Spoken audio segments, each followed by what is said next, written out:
buy online are rather skeptical, right? Quite skeptical. They can't feel the product, touch it, or see it, or you know, they don't meet you in person to kind of gauge what kind of person you are.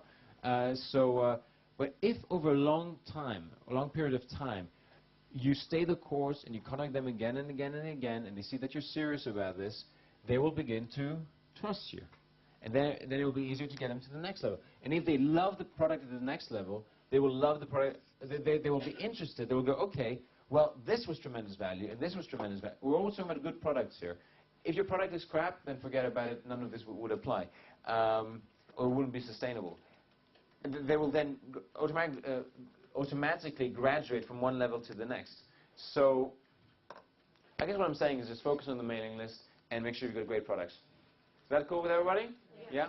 Okay, so capture the prospect's name first, ask them what they want, do a survey, have a flycatcher page up, and I'll explain what that is soon, and then sell to them. You know, you might not even have a product. You might not even know what you want to do yet, but start building a mailing list in a given topic. People who are interested in Ferrari emblems, for example, was something that Corey Rudel did. He started building a mailing list and then said, okay, well, you're interested in Ferraris and Ferrari things. What exactly are you looking for? And people would reply to him, well, we're looking for this, this, and this. And he found that a large majority of them were looking for Ferrari emblems. But fantastic. Okay, there's a market here. I'll go and supply them for you. Don't try to sell to them straight away. It is like courting someone. Another way to describe it is, how do they put it? It'll come back to me. But basically, don't try to sell to your prospect straight away. Give them value. Introduce yourself to them. Tell them what you're about. Break them in gently, basically, before you ask them to buy something. Build that relationship. Build that trust, that rapport. You can do it. You can do this even with email. You can do this with autoresponders. You can do this totally automatically. This sounds a bit weird, building a relationship automatically by autoresponders, but that's just how it happens. They say out of sight, out of mind. Well, you know, if you constantly remind them, hey, it's me. Here's some more value. You start building a bond with that person. Start building a relationship with that person.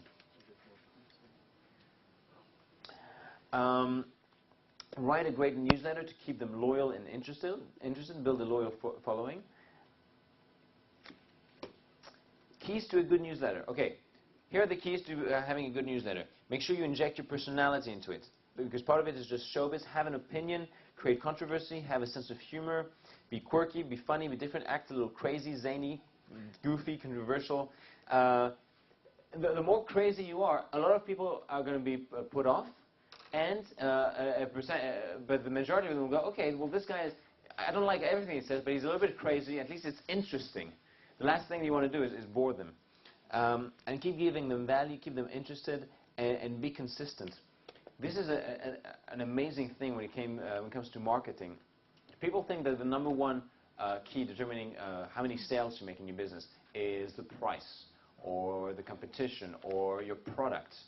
And they've done research about this, and they found that the number one reason, beyond the service that you deliver and the value, all of that, beyond all of that, the number one reason people buy from someone is because they trust them and have confidence in them, because they've displayed consistency. When somebody is consistent, you trust them. If somebody emails you every 3 days for a year, you trust them. Because there's somebody who was able to put a system in place who is organized enough to consistently deliver something to them, or consistently put themselves in front of them. Does that make sense? You build that level of trust by being consistent. You build that level of that commitment, that relationship, by consistently showing up in front of someone. Who here has had the experience that there's a salesperson and they call you once, they call you every single week for 6 months or for however long, and then you just go, bloody hell, if he's calling me every single time for so long, this must be good, he must be serious about this. Anybody had some kind of similar experience? Nobody? Good. Okay. Okay, list building strategies. Different list building strategies. I think it was Simon or maybe Nick that was asking me different ways, possibly, to build a mailing list. Or maybe I've just made that up in my mind. Okay, first of all, in order to build your mailing list, you need to have a form. You need to have somewhere where they